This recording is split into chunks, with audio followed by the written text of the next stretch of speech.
Nosso Lar, Chapter 32, About Veneranda.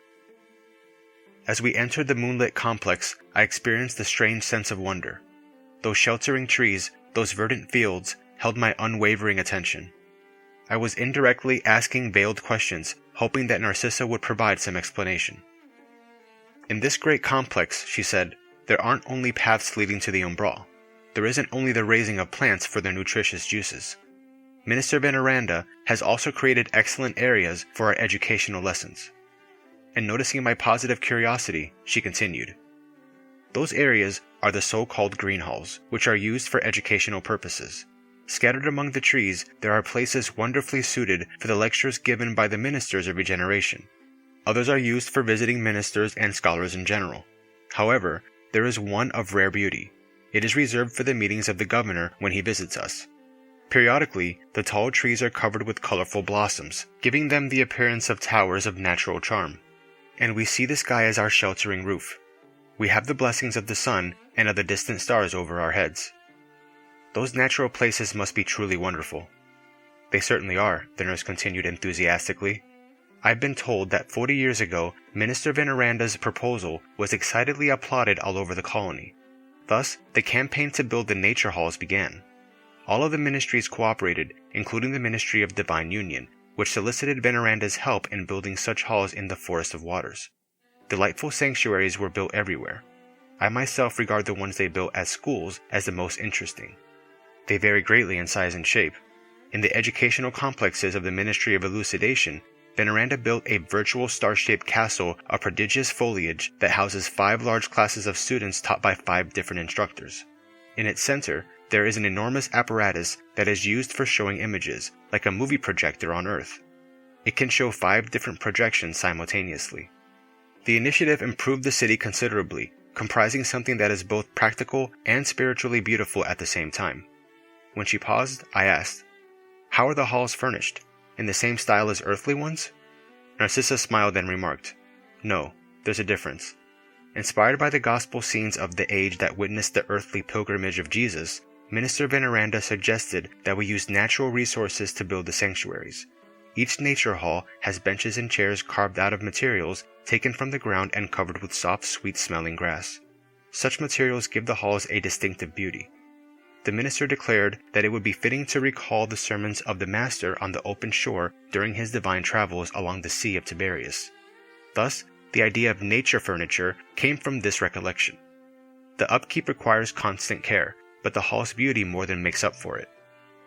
The kind nurse interrupted her explanation, but noticing my silent interest, she continued. The most beautiful hall in our ministry is the one reserved for the governor's lectures.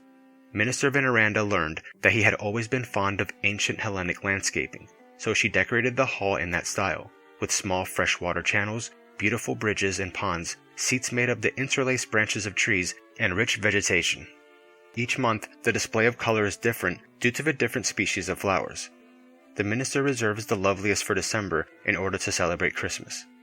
That is when the city receives the most beautiful thoughts and earnest promises from our incarnate fellow spirits on earth, and when Nosso Lar, in turn, sends its sincere prayers of hope and service to the higher spheres in homage to the Master of Masters. That hall is a source of joy for all our ministries. Perhaps you already know that the governor visits us nearly every Sunday. He stays for hours there, conferring with the ministers of regeneration, talking to the workers, offering valuable suggestions, examining the neighboring areas of the umbral, receiving our visits and good wishes, and comforting convalescing patients. At night, when he has the time, he listens to music and attends artistic shows that are staged by the youth and children of our educational institutions. Most visitors in Nosso Lar come to our ministry just to visit that nature palace, which comfortably seats over 30,000 people. Listening to her interesting explanations, I experienced a mixture of joy and curiosity. Minister Veneranda's hall, Narcissa continued enthusiastically, is also magnificent, and we pay special attention to its upkeep. All that we do in recognition of her great devotion is nothing compared to the outstanding service of that selfless servant of the Lord. She has introduced many, many beneficial measures to the ministry on behalf of the most unfortunate inhabitants of our colony. The government considers her service record at Nosso Lar as one of the most praiseworthy. She has put in the greatest number of work hours and is the oldest officer in both the government and the ministry. In fact, she has been actively serving this city for over 200 years. Impressed by what she said, I remarked, "She must be truly venerable." "She certainly is," Narcissa replied respectfully. "She is one of the most highly evolved individuals of our colony. The 11 ministers who share with her in the directing of the Ministry of Regeneration always seek her advice before making any important decision. In many instances, even the government center consults her for her enlightened opinion. With the exception of the governor, Minister Veneranda is the only spirit who has actually seen Jesus in the resplendent spheres. However, she never mentions that distinction of her spirit life, and she avoids all reference to it. In addition to what I have told you, there was another incident involving her. One day, about 4 years ago, Nosso Lar awakened to a celebration. The fraternities of light, which rule the Christian destinies of the Americas, paid a tribute to Veneranda. They awarded her the Merit of Service Medal for having completed 1 million hours of persevering, uninterrupted, and uncomplaining service.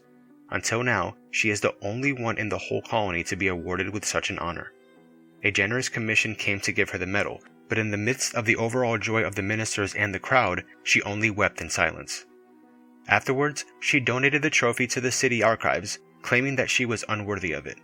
She transferred the honor to the collective spirit of the colony in spite of the governor's protests.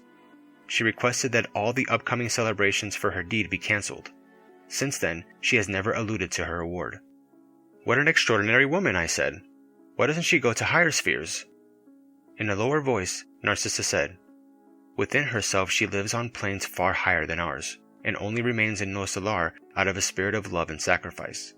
I've heard that our sublime benefactress has been working for 1,000 years to help a group of loved ones still on Earth. Meanwhile, she patiently waits." "How could I get to know her?" I asked enthusiastically.